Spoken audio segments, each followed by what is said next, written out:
My goodness, do we have a spread out here today, and it's for a very special day. We've got Grant Hunter, the corporate chef from Perry's, and you are here telling us about National Sirloin Day? National Filet Day. Filet Day. Got you.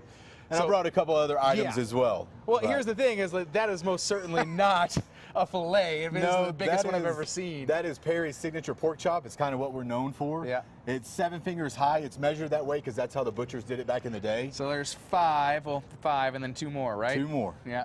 It's slow smoked over live pecan wood. We have our own barbecue spice rub that we use, finished off with a little bit of steak butter. It's caramelized with a little bit of sugar, so it almost has a candy on the outside. Absolutely fantastic. Oh, it looks. How do you cook that, first of all? I know it's done in a smoker. It smokes 5 to 7 hours over live pecan wood. So it falls apart. A rotisserie smoker that we go for about 5 to 7 hours on it. So a couple other items. We have our filet Perry. It's a bacon wrapped 8-ounce filet with jumbo lump crab. Our steak butter finished with asparagus. Then, of course, we also have our Chateaubriand. This is an 8-ounce filet. It's actually brought to the table. It's served on a hot skillet as a pork chop. Carved table side, beautiful presentation. So it doesn't cool down. It's not all cold as you get it. You know, it comes off, feel nice and warm. And we normally bring it out a little bit under what the guests ask, and we do a little show and heat it up on the hot skillet. So it's an experience. The meal is. So I noticed that Kirk is out here already. All right. Oh, you have meat out here? Yeah. Oh, surprise, surprise! Like you didn't know. I might as well get some, right? I think one of the things, and you could probably agree with this, that makes like a steakhouse steak look really good is the butter that goes on top, right? Yes. So how do you make fancy butter like that? We use a steak butter. Yeah. It's a garlic herb butter, and you can get as fancy as you want. We do a little bit of garlic, a little bit of lemon juice.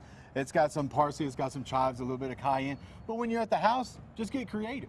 Whatever you feel like putting in it. If you want to do some lemon, some dill, that goes great on some fish. You can just go nuts with it. Sky's the limit when you get to seasoning butter. And then you melt it over the top, and you look like a pro. Melt it over the top. And you have a quick way to show us how to cook steak, right? Like, yes. Because everybody is so afraid of messing up a good cut. So how do you cook a steak like that? First thing you want to do is when you can go to your local grocery store, talk to your butcher a little bit. The first thing you want to do is make sure you're looking for a nice bright red.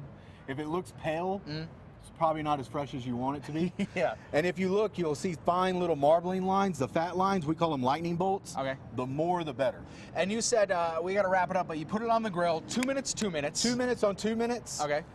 You get a nice, lovely little diamond pattern, that little steakhouse diamond pattern that people love. Take a little bit of your garlic herb butter, put it across the top. Let it melt. Maybe finish it with a little parsley. Look at it drip down the side. Sit down and have dinner with your significant other. And if you don't have time, come see us. I'll do it for you. Well, thank you very much. Grant again from Perry's. There's a bunch of locations around town. Where's the closest one? Park Meadows. Park Meadows. Lone Tree. And I mean, you get stuff like this out there. Symphony kebab. Fantastic. A little bit of everything. So thank you very much for coming in. Again, 2 minutes, 2 minutes, 2 minutes, 2 minutes. 8 minutes total. That's about mid-rare. Yep. And if you want to go a little bit more, go 3 minutes on everything, and you're about medium. I think I'm just going to come to you and have you do it for me. Come on down. All right. We'll take care of you. We'll send it back. We'll send it back in. No, you get out of here. We'll send it back in. All this will be gone by the time you come back out to us, guys. Greg is going to try to keep the whole table for himself and take home leftovers. Right now, this is southbound I-25 at 84th Avenue.